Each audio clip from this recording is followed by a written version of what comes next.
Hey guys, welcome to Coffee with Megan, where I chat to people in the fashion industry who are using their platform for good. Today I talked to celebrity makeup artist Katey Denno. She has worked with celebrities from Amanda Seyfried to Amber Heard to Connie Britton, and she's worked in the fashion industry for over a decade. And for that time, she has been at the forefront of the clean and green beauty scene. And she really dives deep into telling us what exactly that means and more information about what products are available and what to look out for. I hope you enjoy. Hey, Katey. Hello, how are you? I'm good. How are you doing? I'm good. I'm excited to talk to you about all this stuff. I've been telling all the listeners where people are calling from in these times of lockdown. Where are you right now? I'm in Los Angeles, California.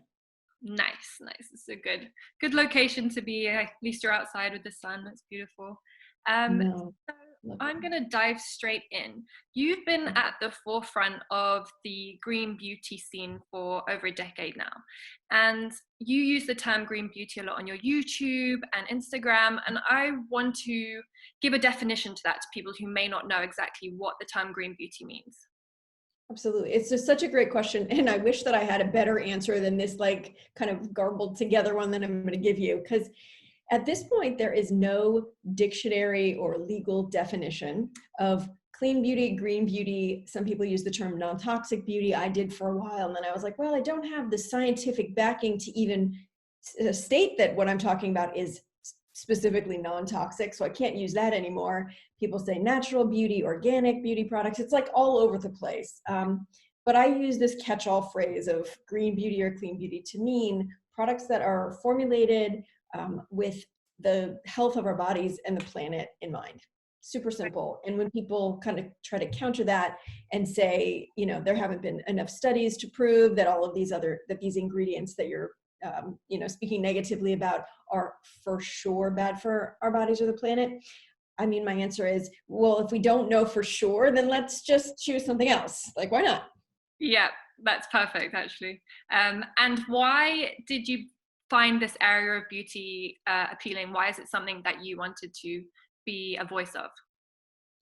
I guess it's a couple different pieces of information that kind of all came together for me. At the time, I was early on in my makeup career, and I was looking at the back of products and, where the ingredient lists are. And I was like, what are these things? I have no idea. And in asking my fellow makeup artists and kind of mentors, people would say, it doesn't matter. Like, does a product work? And I was like, okay, there's a real disconnect. And I had come from, I was a social worker for a decade, and I worked a lot in hospitals, and I worked with patients who had immune compromised situations, and the physicians would often deliver medication through patches on their skin if they couldn't handle something in their vein or by mouth.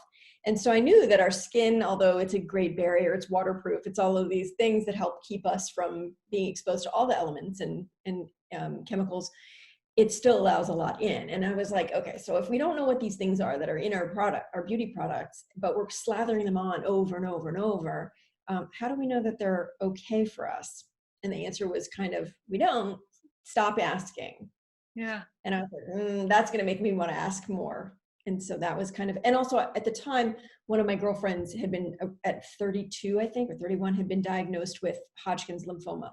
And I felt so helpless. And laying around on the couch with her after chemo one day, she was like, I said, what can I do? What can I do to help you? And she was like, I don't know. I just feel like I need to take back some control in my life. And I was like, the only thing that I have right now is like my ability to research and find out what products we know. If they're made from 100% plant rich, ingredients, we're pretty certain that our bodies know how to synthesize that and use it and not in a toxic, it's not entering us in a toxic form. Yeah, wow. And is that why I know something you offer is green overs in the beauty world and in your home? And is that where that passion came from? And what does this actually involve? Yeah, totally. It's been really interesting, especially since we've been quarantined. The basic thing was that I would either go into people's homes or I would meet them in the grocery store or the health food store. Or at the time, it started when I was living in New York, and all of the young models that I worked with on fashion shoots and walking, the runways, they would all look at my products and be like, I don't know what any of these are. And I would say, oh, this is, it's all good for you. And then slowly but surely, so many of them were like, oh, can you help me? I don't want to use bad for me stuff. Some of them would say like, I'm trying to get pregnant, or my mom has cancer or whatever. I know I want to make my own personal regime really clean. So I would meet them at the Whole Foods down. I don't know if you've been to Manhattan before, Yeah, but like I live in Manhattan, yeah. Oh, wait, you live in Manhattan?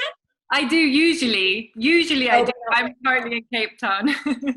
got it. Okay, I didn't know that. Okay, so like in Whole Foods in Union Square, I would meet them there, and we would go through the beauty aisle and like, oh wait, lotion. I never thought I need to have clean lotion, non-toxic. So all of that stuff kind of grew out of that. And then because so many people started asking me for this, I was like, I could make a side business out of this. So I do it online for people. We do just like how you and I are doing right now, Zoom or FaceTime consults. If it's like I pair both the cleaning and greening with the makeover. So I teach people how to do their eyes or, contour their face or whatever. Amazing. Using all the clean stuff. And I'm guessing within the home, it's the same kind of thing, looking at the products they use and cleaning. It's something I hadn't thought about before. And now I'm really looking at the back and I'm like, wait, this goes on my stove and that usually ends in my food. And Exactly. And it's like, and then you add the heating component. And so what's it releasing into the air? And there's so many different layers of looking into everything. And it can become really overwhelming and make you feel sick about how you've been living. And that's not my intention at all. We're all fine. It's just about doing better. Yeah. No, that's an amazing service you're offering, because that's the confusion around it. Can be scary to make the change. So I think that's really awesome. You can simplify it and tell people exactly where to make these changes. And I'm sure you are a very talented makeup artist and you work with a lot of celebrities as well. And do you find one of the reasons they're drawn to working with you is because you actually care about what you're putting on their skin? Yeah, for sure. I think it's been interesting over the years. In the very beginning, just to be expected, like I would have to hide my clean beauty products in Christian Dior or YSL containers, so that there was never like, do you know what you're doing, Katey? Like, are these products actually going to work? And now it's like the exact opposite. I get calls all the time from actresses and models saying, okay. And it's usually, the interesting thing is people find me when they're going through, either they find out they're pregnant or they're trying to get pregnant, or it's a health scare. And I'm like, I love that people come to me for that, but I also want everyone to realize, like, you have to, and I hope you want to do good by your body, no matter what the situation, right? But I understand that that's kind of the way that people find their way into this. Yeah, and like you said, it's been a bit of a long road to getting to the point where people are accepting it. And I wonder why, are you seeing the change finally in the beauty and fashion industry? And I wonder why it just took so long. It's a good question. I have felt forever like the beauty industry, the fashion industry has a ways to go, but there have been some really good players who have been have like had louder voices in recent years. Stella McCartney has been devoted to vegan everything for ages, since I've been doing this for 10 years, and I believe she's been on the scene for much, at least a few years longer than that. And there's a company an organization called Eco Age that has been amazing, and they have like blown up in the past couple of years and have encouraged actresses to wear or to recycle their gowns on the red carpet and show, I wore this 10 years ago and look at, here I am in it again. But I feel like we've always been like a decade or so behind the food industry, like when everyone started saying, I'm going to eat healthfully, whatever that meant, but then organic, and there's still a lot of dissension with people talking about organic foods, but like respect for your body and the planet. If we can do better, let's do better. So I do feel like it's been a really long, slow road to that. And I think there's a number of reasons, but I think a lot of it has to do with the ease of life, and people like, I already know, and it's a lot of that's rooted in money, of course, and advertising. And so I already know about those products because I see the commercials, or those celebrities are paid to endorse those products. So I know that. I remember when I first started doing this, and I would teach classes down at the Whole Foods. And I would say, and one of the reasons I started doing that was because I would hang out in the beauty department there, and I would watch women like picking up products and like, I don't know, and looking at each other, strangers looking at each other saying, I don't know, because they didn't have those actresses' names and faces, in ad right next to the product, endorsing it. And I think that's, I mean, advertisers are genius, and that's why and how we come to know products and trust them. Yeah. And that's been And is missing. there any big players that do fit this mold of green, clean beauty that you can think of? Have you seen them change and adapt? Wait, tell me that again. When you Any of say, the bigger players in the beauty market, have you seen any of them become yeah, much more green in their beauty? I mean, Sephora, I never thought, I shouldn't say I never thought I'd see the day. I knew that we were rolling towards all of this, but like the idea that Sephora has a clean at Sephora department. Now, granted, especially when they first opened it up, I was like, wait, those products aren't actually clean, but they've tightened up their ingredient list, and for the most part, they're offering the same products that you find at a lot of the clean beauty stores throughout the world now. I guess I didn't think that we would see that at Sephora, but I hoped for it. So Yeah, yeah, that's huge to me. And, even although people have a lot of conflicting thoughts about even companies like H&M, who have a conscious clothing collection and, made with, I think, organic and maybe even some hemp fibers, like people are going that way. And even if some of this is just for marketing, it's still putting that idea in people's heads that choosing that better. I agree. I think starting the conversation and making people aware is really important. And I know you've been involved in producing some of your own products in this area. And what goes into producing a green product? And what is the reason that companies don't do it? What is stopping big companies? Why, as we know, these bad ingredients are probably bad for us. We can't even say half of them are chemicals, but why do so many companies choose to just use them?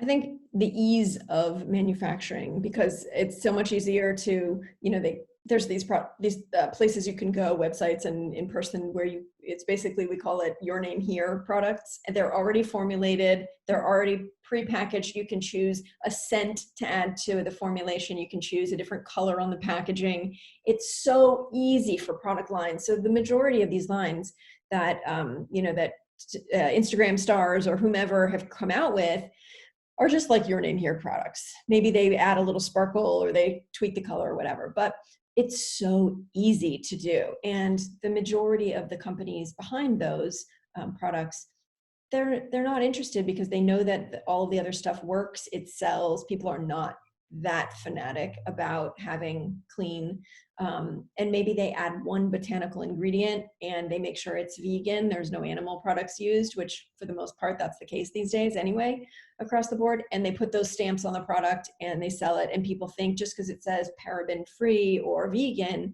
that this is great, I'm doing good for myself. And I don't blame people, because it's really hard to know and it's overwhelming and it's easier not to know. And so I think a lot of the companies are just choosing to go by what they've done forever. And I think there's also that fear of, if we tell people that we're doing something different now, they're going to question what we've always done. And, that's a good point. I heard someone say the other day. Yeah, I feel like it was interesting to me the first time I went into, I forget the name of the grocery store, Fairway in Manhattan. And I saw this huge section that said organic, and it explained what organic produce meant on this huge sign. Someone had taken the time and chalk to write it out really cute. And then right next to it, it said conventional produce.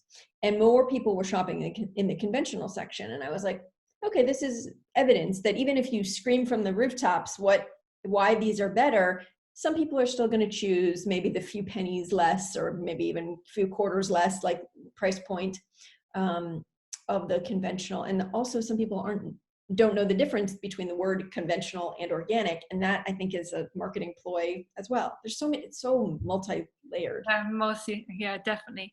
And what is something that you've told clients who they want to become more green? What is something that's really made a change in them? Like really, there's left a long-lasting effect of telling them what's in them products or something like that. Is there something that you've told people that makes that change? I think, yeah, two things that come to mind. One, as far as ingredients go, and the second is as far as packaging. And so the ingredient one for me, and then I find the same, maybe it's because I deliver this information like so emphatically, but I think that for me, the number one thing, having come from working as a social worker and working for years in hospitals, in the neonatal intensive care unit and pediatric intensive care unit. So I worked with parents at the beginning stages of their children's lives, and even in utero. And I can't tell you how many parents found out that their children or their soon-to-be children had some sort of endocrine system disruption. And that was in this small time period when I was working in that realm, right? And at one hospital, 2 hospitals. And so I can only imagine the numbers of children with endocrine system disruption, which our endocrine system, it governs all of our glands. I think it's 8 major gland systems. So when you think of like where your glands are in your armpits or wherever the doctor feels to see if you're swollen when you go to the doctor. So, and that all, those deliver information to the rest of our body, and also chemicals to the rest of our body, right? So our hormones work that through that system. And so finding out that some of the ingredients in some cosmetics are that they're, and also in plastic, BPA, we see that all the time, right? That even if it hasn't been shown in study after study after study to be true, but we have a few studies that have shown that this is true, that phthalates, which are both the synthetic fragrance, not all synthetic fragrance, but a lot, and up until a few years ago, basically all.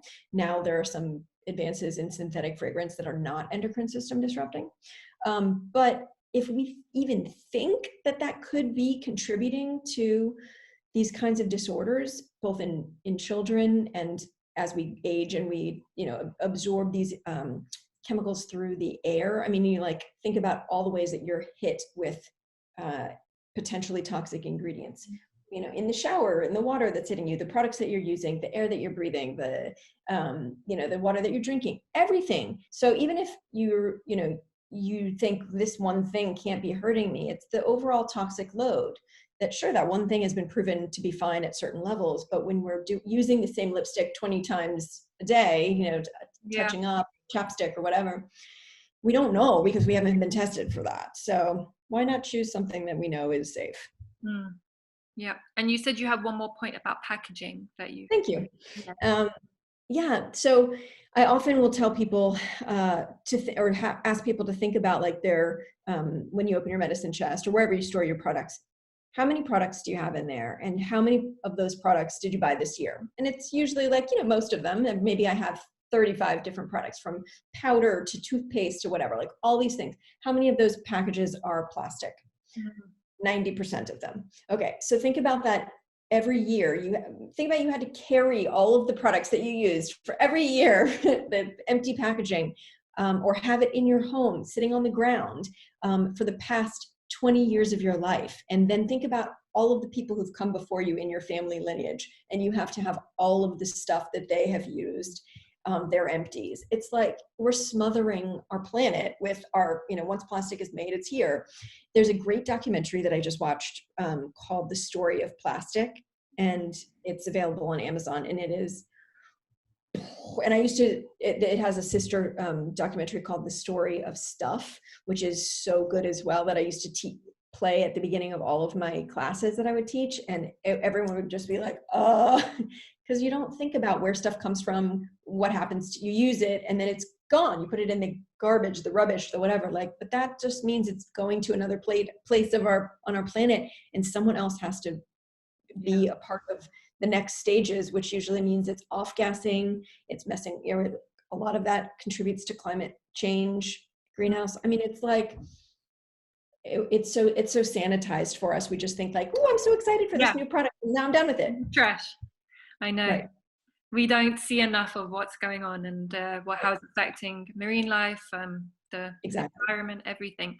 And what would you say, maybe some people haven't thought of the beauty industry as so wasteful, and what would you say is a more wasteful part of the beauty industry that people may have not thought of? Such a good question. Okay, so I mean, number one, of course, packaging, right? And like having, I totally understand, because as a makeup artist and like somebody who loves to play with color, and like it gets I'm so impassioned about it.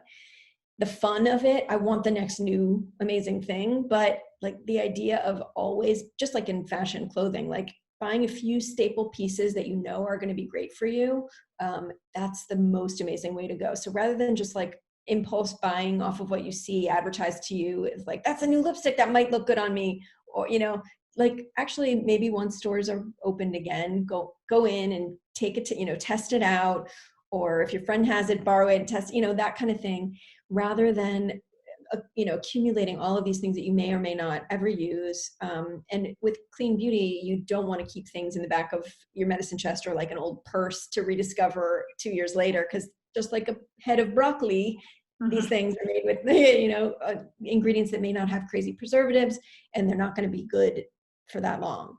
So I think that's one huge way that people, I think, don't think about they're adding to the problem just by buying mass consumerism. But also when you think about the individual things that you're purchasing, like wipes, I cannot stand, you know, even though a lot of them are, you know, now, not a lot, but a few brands are doing biodegradable wipes. A lot of people are not composting, or they're compostable wipes. Sorry, they're not composting in their backyard. And when you throw something that's compostable into the garbage bin inside of a plastic garbage bin liner, it never decomposes. Yeah. And so, especially those wipes that are individually wrapped, I'm like, ah! I get it for like travel, it's really convenient, but it's like, for me. And there are, you know, the idea of every packaging, every like compact, or, you know, anything that has like a powder that you're going to put on your face, or a lip product or eyeshadow that when you open it has a mirror. It's unnecessary. A mirror, magnets, all of these different components inside of that piece make it not recyclable. And when something is not recyclable, it ends up in a garbage heap or at the bottom of the ocean. And so like every little thing that you can do to I mean, the term has been so overused, but like lighten your carbon footprint is wonderful. Yeah. And what's a big tool, well, an important tool that you found in your daily routine that people could change to, either a beauty tool or products as well, that could be an easy change for people to make to their daily routine? Yeah, I always suggest that whatever you're using the most on yourself is the first thing that you should change out, or the largest surface area. So like for you, like a coffee cup, every single day people are getting a coffee, like duh, it's awesome. For beauty, like if you're putting on a lip every day, a lip balm, let's say, so awesome. There's so many great 100% plant-based formulas, or glycerin, like anything that doesn't have to be petroleum, fossil fuel based is, a lot of people are like, what does that even mean? It means you know, the dinosaurs that walked the earth are now, you know, like their remains are producing fossil fuels, and oddly we're using them for everything. I mean, not oddly, it's great, it's inexpensive, it's an abundant resources in our planet, but it's also, you know, potentially toxic to all of us and the planet. So if you can choose a lip balm that's not a chapstick brand, or I don't even know what the brands are all over the world to speak to, but like anything that you can find that is made with plant material is awesome. And then also anything that touches like the greatest surface area of your skin, like a lotion or body oil or shower wash, like making those your first line of clean, I always suggest those two things. Amazing. And what packaging do you look out for that products are in? Is it more glass? Is a better use of packaging? Or I've also seen reusable. You can send in, once you're done with your lipstick, you can send it back and refill it. You've been using stuff like that too? Yes, like such a good question. All of it, like anything that is so interesting. I forget what the statistic is, that like the majority of plastic that's in the marketplace now has been created in the past 15 years.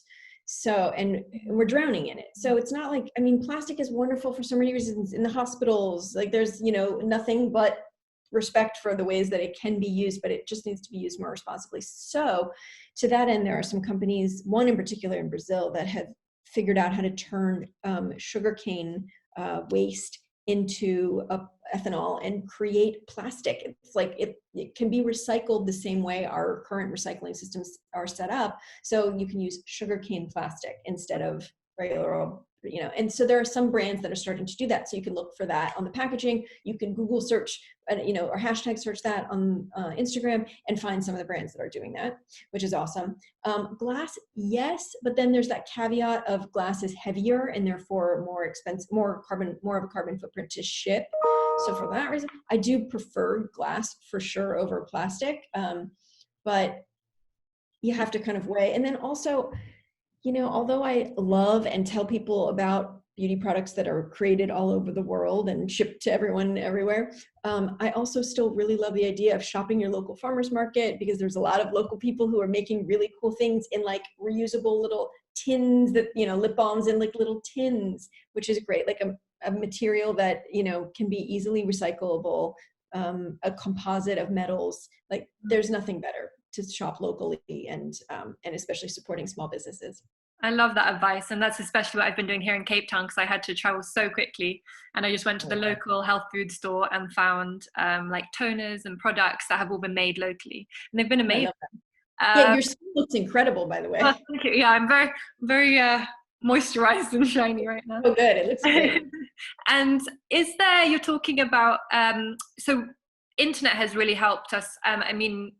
Technology is helping us find clean beauty a bit easier. And I know some apps that help. Is there any apps you suggest when you go to someone you want to know if it's what the ingredients are, or websites that you could suggest for people to use? Yeah, absolutely. I think for a long time, people have been citing the Environmental Working Group, EWG, and they are a wealth of information. I mean, so many great articles. One thing that I know has been difficult, and there's a lot of, again, dissension about, I feel like this industry is full of dissension, is the idea that the numbering system for the ingredients, like, one ingredient will rate a 1, and you're like, oh, it's safe, it's clean. We don't know for sure 100%, and the algorithm of that site may or may not be accounting for what that ingredient does when it's mixed with another ingredient. Sometimes things become toxic that way. So it's not like a Bible, but it's a great first step resource. And then the really cool thing is that there's a lot of stores right now that have popped up all over the world. Last summer, my boyfriend and I were traveling around Europe, and I made a habit of just looking up where's a green beauty store here, and we would pop in, and it was just so fun to see brands I didn't know about, and then a sprinkling of a few that I did. So looking for stores that have strict policies, like Whole Foods or Credo Beauty, Folane, like a bunch of stores all over the world. I promise you can find them right now. I get reach outs from people in Indonesia and Africa, like saying, I have a question. I found this product, but I don't know if it's terribly clean. And it is. So I know things are being sold all over the place. So looking for those stores and reading their guidelines policies is, I think, the easiest way to go. Yeah. And is that how you personally find new products you want to promote and talk about? How do you go about finding them? In the beginning, I really did do a lot of shoe leather research, pounding the pavement, looking everywhere. But now I have to say, I get sent a bunch of stuff all the time. So it's less like, for me, I was just opening my front door and receiving a package, or somebody dropping something off or calling me to tell me about, alerting me to a new product line. I've been really fortunate at this point in my career to have an agent who handles a lot of that, and she can say to me, this brand reached out, do you want to try this or not? And then I'll do a deep dive into whatever literature they have shared on their website, or I'll get on the phone with the founder and talk to them about it. And now for me, it's in the beginning, it was all about I didn't even think about packaging in the beginning. Like 10 years ago, it was all just about ingredients. And now I feel like that ingredient war, like, making more of it than it is maybe, but like that ingredient war has been kind of won. Like there's so many great ingredients. It's only getting better. It's amazing to me to think what it'll be like in 10 years. But now it's, for me, really like the eco-friendly factor, not just choosing ingredients that can be sustainably grown, but also I'm all for safe synthetics, because they help, the planet doesn't have to be so taxed by us, gathering all of the ingredients and growing them all. But I feel like packaging is where it's at. That's got to be the next step to tackle. Yeah, I was going to ask, what are key factors you look for when you're looking at a new product, and what makes them genuine instead of just surface level? So that would include packaging and. Totally. Yeah. I mean, I guess it's a number of levels. There's still a lot of brands that are pretty small that I don't think have the intention of growing to mass production kind of sizes. And so in brands like that, I think it's really neat to have the unique to different parts of the world, specialty ingredients. The Tahitian flower that we know does, it has these properties for skin. Or I have a friend who makes a skincare line. Her name is Lena Hansen. She's a makeup artist, and she made a line based on the ingredients and the practices that she found. She and her husband travel all the time.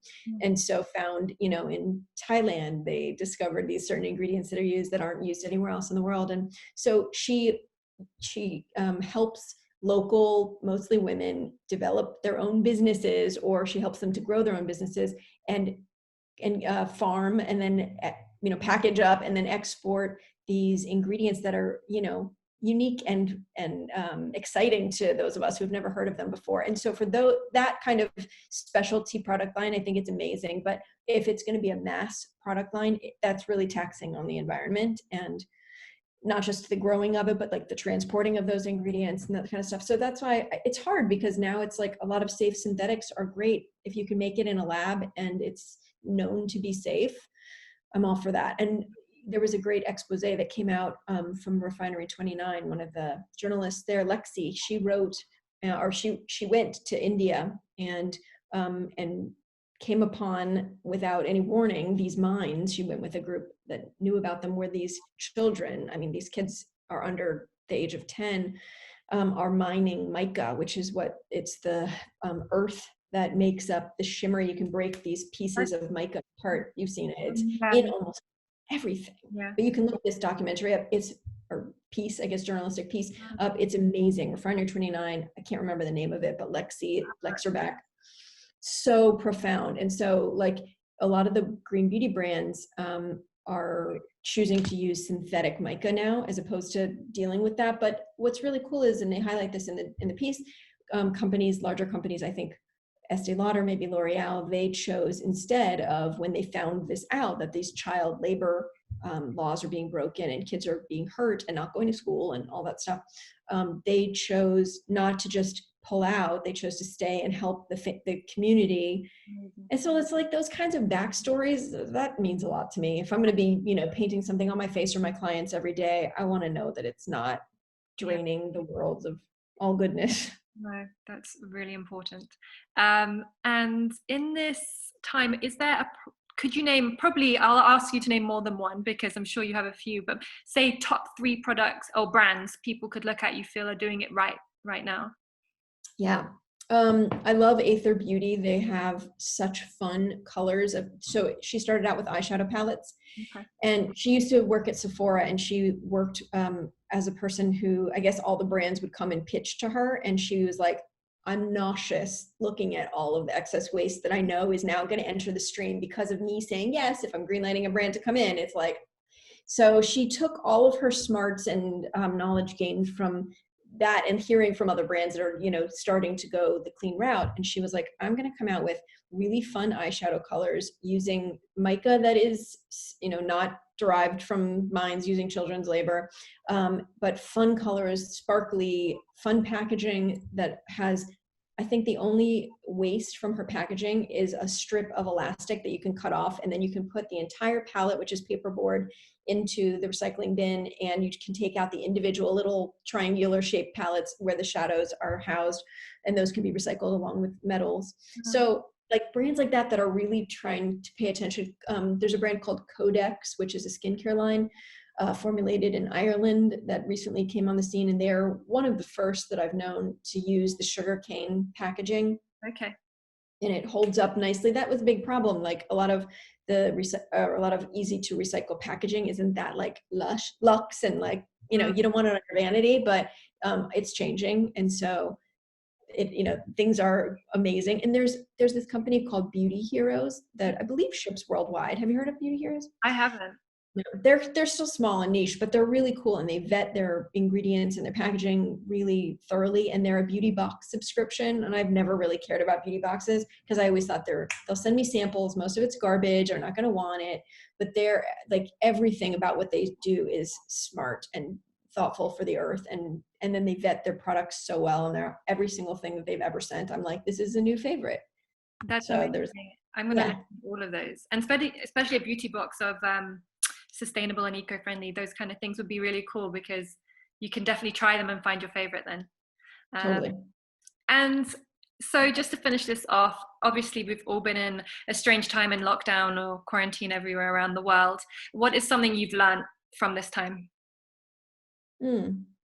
I mean, I think that I already kind of knew that I really like alone time. And so I found that a lot of, I think that about myself, so like a personal thing, I've found that I've learned that this is a really good time to kind of hunker down and self-reflect and figure out. I was talking to a girlfriend last night about this, that this is a time when the magnifying mirror is on us, and the onus is on us to dive deep and look at our choices, um, and whether it's our partner, that our life partner, our business partner, our chosen line of work, how we parent, how we interact with our family, all of that stuff like is kind of under a magnifying glass right now, for better or for worse. And I hope that like worldwide, it's like all the things that I've been so passionate about and trying to learn more about and teach others about is kind of also like we're at a turning point for that. So I feel like it's this like mirror of personal, but also what could be done within the world. We're looking at what happens when production shuts down and when the skies clear up around some of the most polluting production plants in the world, and we see the resurgence of wildlife in these areas. And it's like this is what we're doing to the planet. So I hope that we can emerge from this even in some ways with a little bit more insight into and better practices. So it's like super important that companies use this time wisely and come out of it with like maybe some slight pivots into more eco-friendly, sustainable, planet-loving, body-loving practices. I hope so too. And I do feel like, as you said, personally, those changes are happening, and hopefully as a whole we can all make those changes together. So fingers crossed on that one. Thank you so much for chatting and having such an insightful conversation and teaching people a lot about the beauty industry. Thank you for giving this a chance. Of course. Thank you. I'll speak to you soon. Bye.